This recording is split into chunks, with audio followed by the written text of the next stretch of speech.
செய்தியை பார்த்து வருகிறோம். எல்லையில் அமைதியை நீடிக்க செய்வது குறித்து இந்தியா பாகிஸ்தான் இடையே சண்டை நிறுத்தம் அமலுக்கு வந்த நிலையில் இரு நாட்டு அதிகாரிகளும் ராணுவ தளபதிகள் இன்று நண்பகல் பேச்சுவார்த்தையில் ஈடுபடவிருக்கிறார்கள். இது தொடர்பான விவரங்களுடன் செய்தியாளர் முகிலன் இணைந்திருக்கிறார். முகிலன், இந்த கூட்டத்தில் என்ன முக்கியமான விஷயங்கள் குறித்து முடிவெடுக்கப்படலாம் என தெரிகிறது?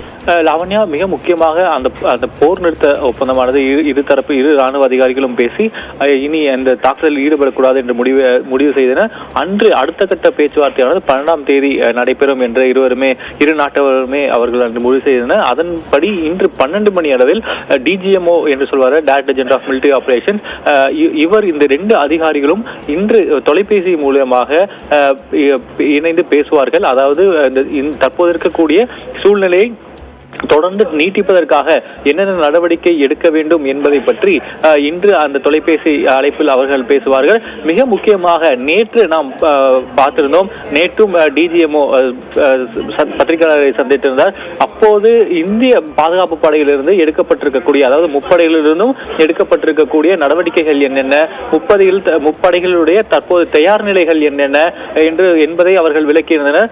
அது மட்டுமில்லாது இனி பாகிஸ்தான் இது போன்று ஏதேனும் தாக்குதலில் ஈடுபட்டால் பதில் அடி என்பது மிக கடுமையாக இருக்கும் என்றும் அவர்கள் நேற்று பத்திரிகையாளர்களிடம் தெரிவித்திருந்தனர். அந்த நிலையில் நேற்று இரவு குறிப்பாக ஜம்மு காஷ்மீர் பகுதிகளில் எந்த ஒரு தாக்குதலும் இல்லை. அதாவது குறிப்பாக ட்ரோன் தாக்குதலோ அல்லது பாகிஸ்தான் வழக்கமாக அந்த போர் நிறுத்த ஒப்பந்தத்தை மீறி துப்பாக்கி சூட்டில் வழக்கமாக அவர் ஈடுபடுவார்கள்.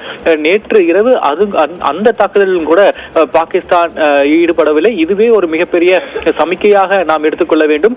இன்று நடக்கவிருக்கக்கூடிய அந்த 12 மணிக்கு நடக்கக்கூடிய அந்த கூட்டத்தில் தற்போது இருக்கக்கூடிய சூழ்நிலையை எவ்வாறு நீட்டிப்பது, இது எவ்வாறு முன்னெடுத்து செல்வது என்பதை தொடர்பாகத்தான் இன்றைய அந்த கூட்டமானது இருக்கும். அது மட்டும் இல்லாது 2:30 மணி அளவில் இன்றும் அந்த முப்படை சேர்ந்த உயர் அதிகாரிகள் டிஜிஎம்ஓ உட்பட மற்ற முப்படைகளிலிருந்தும் அதிகாரிகள் இன்று கலந்து கொண்டு இன்னைக்கு ஒரு பத்திரிகையாளர் சந்திப்பும் இருக்கிறது. சுமார் 2:30 மணி அளவில் அது கடந்த 24 மணி நேரத்தில் எல்லை பகுதிகளில் இருந்த